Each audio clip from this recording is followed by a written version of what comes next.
Here's how to fix the brightness on your iPhone. Now, the first step is to swipe down from the top right, and you'll be able to see that little sun icon. I can turn this all the way down to make the brightness really dim, or turn it all the way up to increase the brightness.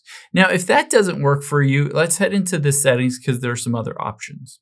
From here, we're going to tap on accessibility and then display and text size. A big culprit is at the very bottom, auto brightness. This will automatically adjust what the brightness is. Even if you manually adjust it, it will just automatically adjust it afterwards. So turn that off. After you've done that, you can go back to the very beginning of your settings. And from here, let's scroll down to display and brightness. Now on here, if the toggle in the control center doesn't work, you can see the brightness display slider here. I can choose that.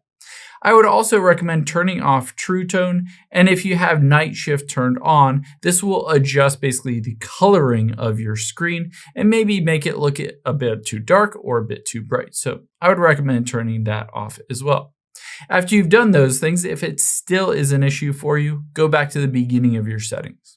From here, you're going to tap on General and then Software Update. There are two different things I would recommend everyone doing if they're having trouble with your phone. One is a software update, and the second one is going back out of here and hitting the shutdown button at the very bottom. So just turn your phone off and turn it back on. You'd be surprised how many times that fixes issues.